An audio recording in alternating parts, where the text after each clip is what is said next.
Dios le bendiga, amigos. Hoy quiero hablar de la realidad social de la iglesia frente a un mundo difícil y hasta dónde la iglesia está comprometida con los cambios sociales. ¿Podemos nosotros evitar la corrupción, la degradación y la inmoralidad que prevalece aún dentro de los sistemas jurídicos? ¿Cuál debe ser el papel de la iglesia en estos momentos trascendentales en donde el mundo agoniza de corrupción y de violencia? ¿Podemos como iglesia cambiar el sistema? ¿O más bien tenemos que replantearnos una nueva estrategia eclesiástica para afrontar la situación de los que hoy forman el cuerpo de Cristo? Este es el tema que tenemos para hoy. Ponga atención. Hoy vamos a enfocar el tema la iglesia frente a los cambios sociales. Y es muy importante que entendamos esto desde el punto de vista en que muchos pastores o líderes tratan de alinearse políticamente. La iglesia y la justicia social. Aunque en la iglesia debe practicarse la justicia, la igualdad y el amor, hay que tener cuidado con los sistemas políticos dominantes y entender que la iglesia es un reino dentro de otro reino y no puede caer en el error de querer cambiar el sistema dominante por caminos incorrectos, quizás usando la fuerza o las alianzas con grupos violentos, políticos o grupos corruptos. ¿Qué posición debe asumir la iglesia frente a los problemas sociales actuales? Aparentemente hay tres posibles soluciones. Usted escoja la que quiera, pero veamos cuál es la correcta. Primero, ignorar los problemas. O sea, no ser consciente de la realidad existente y evadirla. Segundo, participar políticamente en los cambios, creyendo que desde la plataforma política podemos sanear el sistema. Y la tercera opción, actuar en sí misma como reino, denunciando el pecado, ser profeta, denunciar lo injusto y proclamar en su reino lo que es justo a los que nacen de nuevo. Vamos al concepto de la iglesia apostólica. ¿Cuál es el concepto de la iglesia apostólica? Bueno, no podemos enmarcar la Biblia y la interpretación bíblica si no entramos al marco histórico de la iglesia primitiva para poder entender la forma de actuar. La iglesia primitiva era una comunidad aislada del sistema externo e imperante. Y por lo tanto, dentro de ella regía otros principios diferentes, como es la equidad. Hechos 2, 44-45 dice, todos los que habían creído estaban juntos y tenían en común todas las cosas. Y vendían sus propiedades y sus bienes y los repartían a todos según la necesidad de cada uno. ¿Qué los movía? El amor. La iglesia primitiva promovió una unidad de familia dentro de la iglesia, sometiendo todos los existentes allí al señorío de Cristo, iniciando sobre estos principios sus enseñanzas. Gálatas 6:10. Así que, según tengamos oportunidad, hagamos el bien a todos y mayormente a los de la familia de la fe. En 1 Corintios 12:12 dice, porque así como el cuerpo es uno y tiene muchos miembros, pero todos los miembros del cuerpo, siendo muchos, son un solo cuerpo. Así también Cristo. Los creyentes estaban unidos, no solo espiritualmente, sino en corazón y alma. Tercero, la iglesia primitiva es un cuerpo con un mismo sentir y en armonía perfecta, que funciona en relación, estar juntos, y en sujeción, estar unánime, sintiendo una misma cosa. Primero de Corintios 12, 26, 27 dice, de manera que si un miembro padece, todos los miembros se duelen con él. Y si un miembro recibe honra, todos los miembros se gozan. Vosotros pues sois el cuerpo de Cristo y miembros cada uno en particular. Ahí vemos la unanimidad. Y en Filipenses 2, capítulo 2, 4, 5 dice, no mirando cada uno lo suyo propio, sino cada cual también lo del otro. Haya pues en vosotros este sentir que hubo también en Cristo Jesús. ¿Sí? No es orar Padre mío, no, Padre nuestro, porque tenemos las cosas en común. Sin embargo, hay una iglesia súper espiritual, sí, que mientras Cristo se humanizó, muchos cristianos se divinizan, dándole la espalda a la realidad existente y tomando el evangelio para buscar solamente lo suyo propio, no lo que es de Cristo. Esta es la razón por la cual le dan la espalda a los problemas reales existentes, aún dentro de la iglesia, refugiándose en un falso escapismo, usando la oración como salida y buscando la teología de la prosperidad y la riqueza. Segundo, estos ignoran los problemas reales y crean barreras y tabúes. Ignoran la realidad tal como miseria, corrupción, sexo, problemas personales, etc. Su filosofía es que cada cual se la arregle como pueda, agachando la cabeza como el avestruz en la tierra para no ver la realidad que nos rodea. Tenemos la iglesia socializada, o otro tipo de iglesia.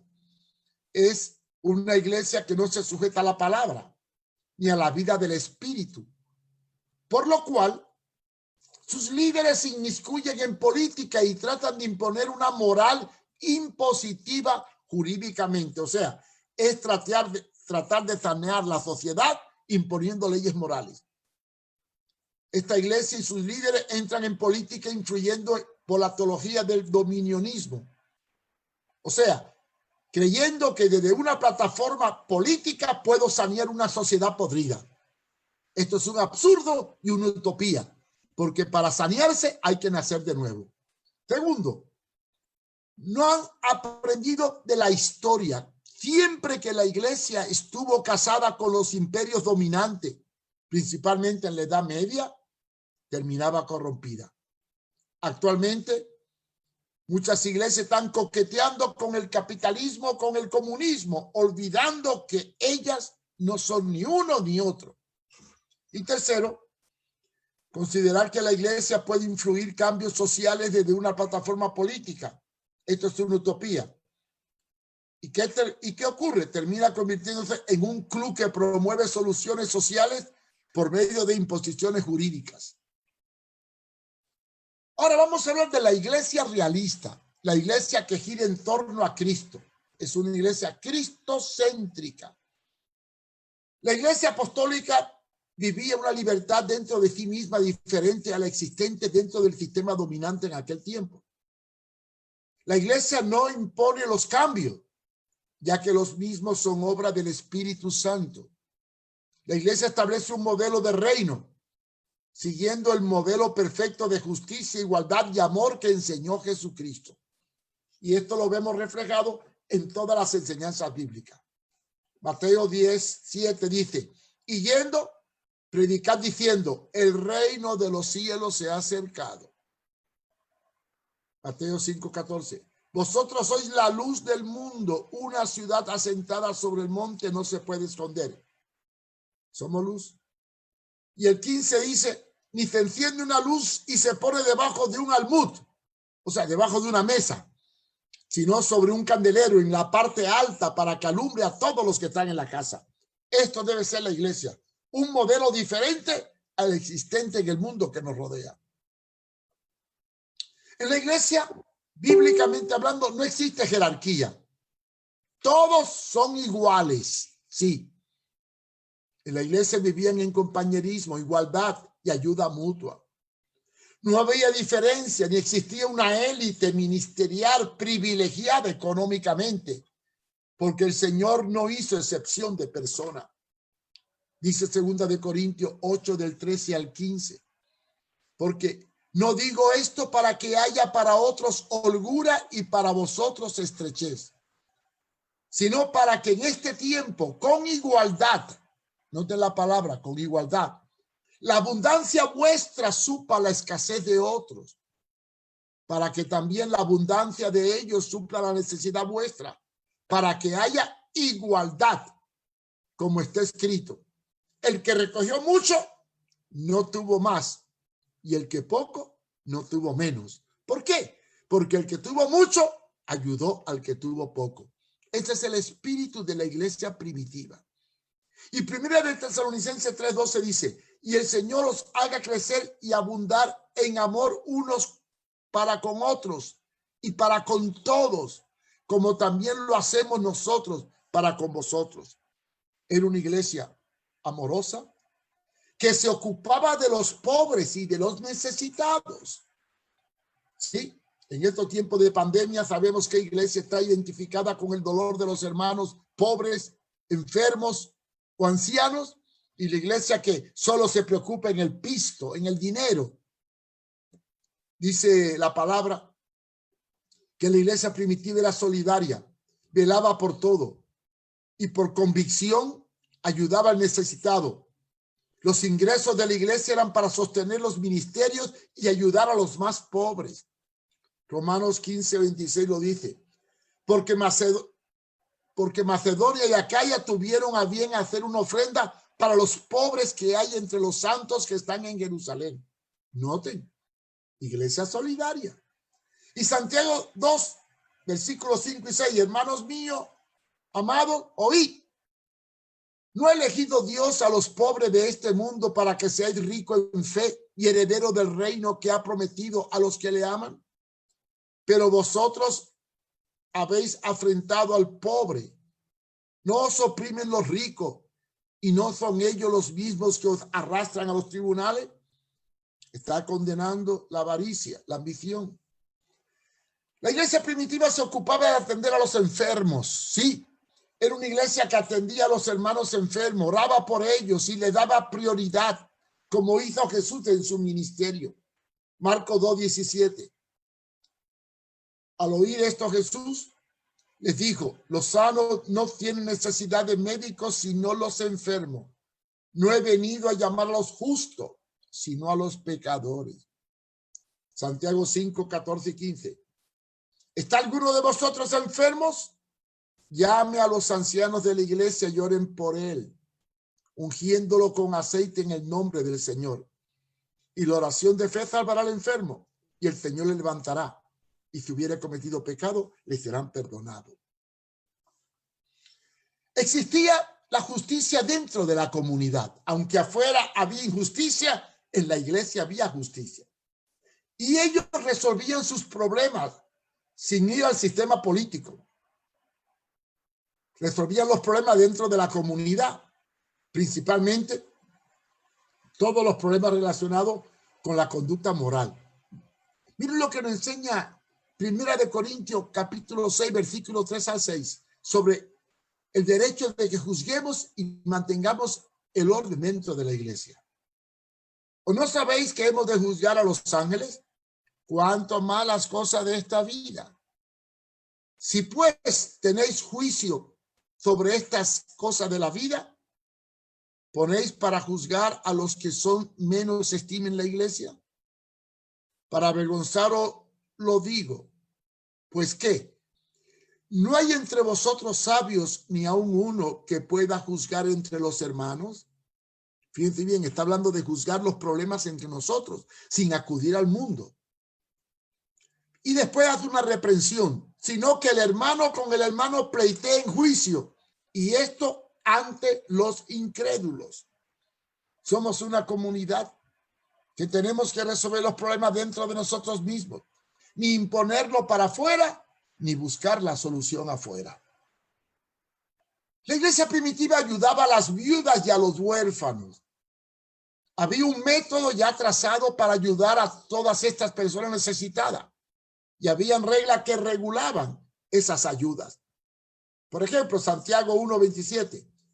La religión pura y sin mácula delante de Dios el Padre es esta: visitar a los huérfanos y a las viudas en sus tribulaciones y guardarse sin mancha del mundo. Primera de Timoteo 5:3. Honra a las viudas que en verdad lo son. Sí, porque hay algunas viudas que son jóvenes que pueden trabajar. Y primera de Timoteo 5 dice de ahí: si alguno creyente o algún creyente tiene viudas, que las mantenga y no sea agravada la iglesia, a fin de que haya lo suficiente para las que en verdad son viudas y no tienen ayuda. Noten la palabra, qué clara es. Digamos, ¿cuál es el corazón de la doctrina en el libro de los Hechos? El énfasis y la prioridad de la iglesia primitiva era el servicio y el evangelismo con la formación de los discípulos. El diaconado nace como respuesta a la necesidad de la comunidad, algo que tristemente no existe ya en nuestro tiempo. Noten para qué escogieron los diáconos. Hechos 6 del 1 al 2. En aquellos días, como creciera el número de los discípulos, hubo murmuración de los griegos contra los hebreos de que las viudas de aquellos eran desatendidas en la distribución diaria. Se les ayudaba diariamente, noten. Entonces los 12 convocaron a la multitud de los discípulos y dijeron: no es justo que nosotros dejemos la palabra de Dios para servir la mesa. Y entonces escogieron a 7 hermanos para que ayudaran en la parte material, en el diaconado dentro de la iglesia. Las leyes establecidas dentro de la iglesia eran diferentes a las que habían en el imperio. Y aunque reinaba la esclavitud y las castas sociales, dentro de la iglesia no existía esto. Fue abolido. Así que el amo convertido le lavaba los pies al esclavo. Y el esclavo, servía al amo como que sirviera al Señor. Gálatas 3 del 26 al 29. Ya no hay judío ni griego, no hay esclavo ni libre, no hay varón ni mujer, porque todos vosotros sois unos en Cristo Jesús. Y si vosotros sois de Cristo, ciertamente linaje de Abraham sois y herederos según la promesa. Aquí se abolieron todos los privilegios, todas las castas, toda la jerarquía, todos los niveles sociales. Y en Colosenses 3:22, siervo, obedeced en todo a vuestros amos terrenales. No les mandó rebelarse, sino obedecerle. No sirviendo al ojo, como los que quieren agradar a los hombres, sino con corazón sincero, temiendo a Dios. Así que, hermano, hagan lo que hagan, trabaje de buena gana. Hágalo todo para el Señor y no como para nadie en este mundo. Sea consciente que el Señor lo va a recompensar con la herencia. Ustedes y yo somos siervos de nuestro Señor Jesucristo.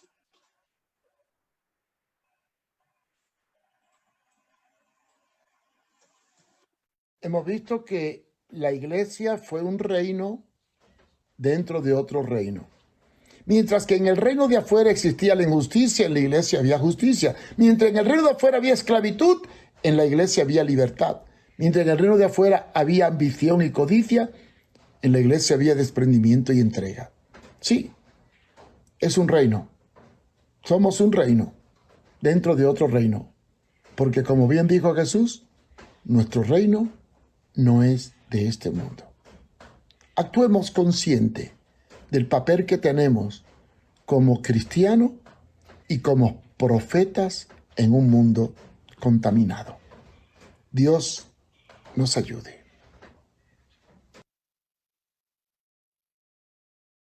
Gracias, hermanos, por acompañarnos. Hoy en la noche a las 7:30 estaremos transmitiendo una enseñanza por vía Zoom. Abierta la entrada para 100 personas. Cualquier información puede ponerse en contacto conmigo al correo electrónico mariofumero@hotmail.com y estamos dispuestos a apoyarle en todo lo que podamos, orientarle en estos momentos de crisis. Si quiere todo este material, encuéntrenlo en contralapostasía.com, www.contralapostasía.com, o en YouTube. Están todas las conferencias como Mario Fumero.